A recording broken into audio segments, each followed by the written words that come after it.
Hello and welcome to my channel. Today I'm going to be customizing this Dollar Tree Easter basket.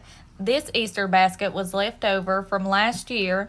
Last year I made probably 30 or so. I'm going to be using this Easy Press Mini, and the vinyl I will be using is from Bright Idea Supplies. Now I ordered this from Amazon and I've had this package for probably 2 years now. The iron that I used last year was this one from Tulip. I found this at Hobby Lobby. It was around $12 or $13 and it worked really well. Let's go over to Design Space and I will show you how I made it. Here in Design Space, I'm going to text. In text, I'm going to type Dawson.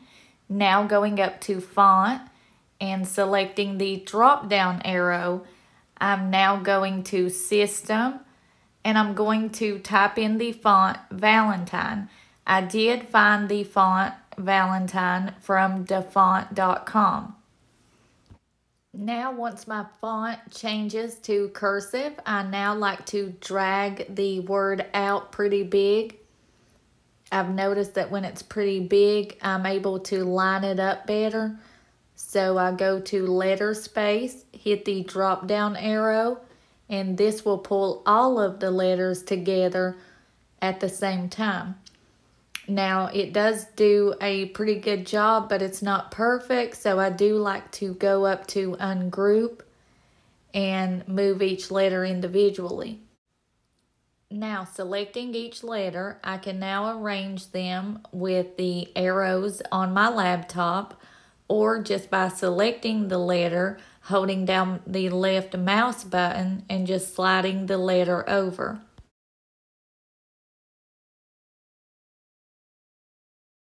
Now going to select all. This is going to highlight my word. So now I'm going to go down and hit weld.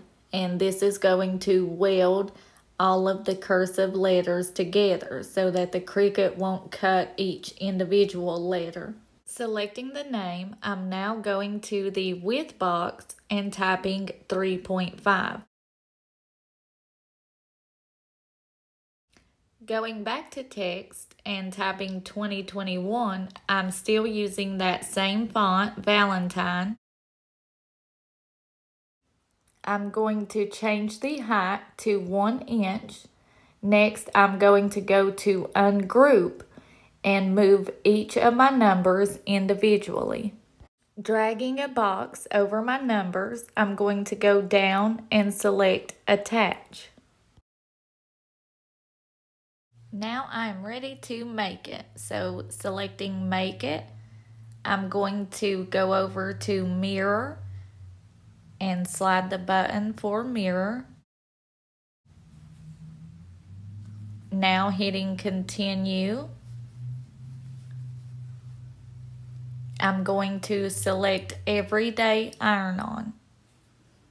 Now if you are on the Air 2, you would just turn your dial to iron on, and the pressure I'm using is default. See, you can change it to more or less, but I'm just using default. Since this is iron on vinyl, the shiny side will be facing down and the matte side will be facing up.